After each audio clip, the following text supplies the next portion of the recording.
स्टूडेंटों, मैं रेखा तिवारी। आज मैं हिंदी साहित्य के माध्यम से आपको काव्य की जानकारी दूंगी।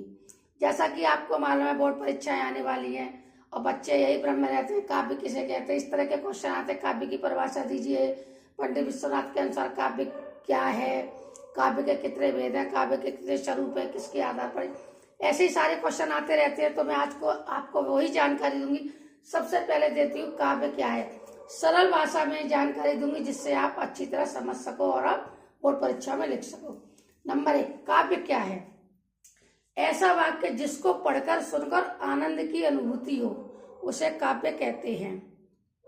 दूसरा क्वेश्चन, काव्य की परिभाषा, ये भी आता है। तो बहुत सी जगह तो कहते हैं काव्य की परिभाषा दीजिए, तो आप कुछ भी लिख सकते हो। लेकिन अगर उसने कहा किसी विशेष व्यक्ति का नाम लिया कि आचार्य विश्वनाथ के अनुसार काव्य की परिभाषा दीजिए, तो आप कैसे लिखोगे? रसात्मकम वाक्यम काव्यम, अर्थात रसयुक्त वाक्य काव्य कहलाता है। दूसरी आता है पंडित जगन्नाथ के अनुसार। दूसरी परिभाषा आती है पंडित जगन्नाथ के अनुसार। उसमें लिखा है सुंदर रस का प्रतिपादन करने वाले वाक्य काव्य कहलाते हैं। अगर आपको जिस व्यक्ति का नाम उन्होंने कहा कि आचार्य राम विश्वनाथ के अनुसार रस की परिभाषा क्या है, तो रसात्मक वाक्यम काव्यम, रसयुक्त वाक्य काव्य कहलाते हैं, आप ऐसा कह सकते हो। अगर उन्होंने कहा पंडित जगन्नाथ के अनुसार रस की परिभाषा क्या है, तो आप कह सकते हो सुंदर रस का प्रतिपादन करने वाले वाक्य काव्य कहलाते हैं।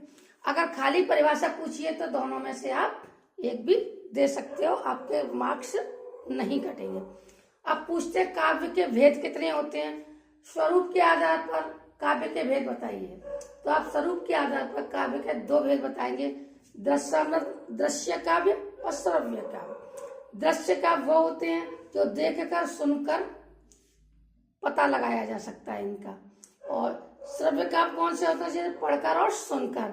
अब दृश्य काव्य कौन से? देखने वाले काव्य होते हैं, जैसे नाटक है और कथाएं हैं।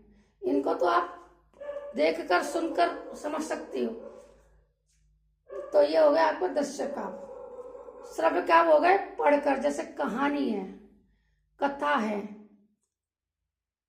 उपन्यास है, इनको आप श्रव्य काव्य कह सकते हो।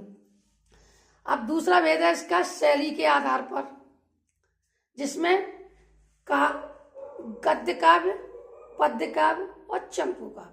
गद्य काव्य के अंतर्गत आता है आपका छंद, दोहा, सोठा, जो उसमें छंद युक्त हो उसे गद्य काव्य कहते हैं। पद्य काव्य में आपका निबंध है और कहानी है, ये आपके पद्य काव्य के अंतर्गत आते हैं।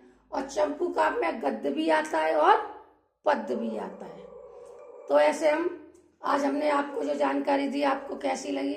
अगर मेरे द्वारा दी गई जानकारी आपको अच्छी लगी हो तो कृपया मेरे चैनल को लाइक करें, कमेंट करें, सब्सक्राइब करें और अपना सहयोग दें, जिससे मैं भी आपको ऐसी नई नई वीडियो आपको दे सकूं और आपको नई नई जानकारी, जो आपकी परीक्षाएं आ रही है उसमें आपको नई नई जानकारी दे सकूं। थैंक यू, धन्यवाद।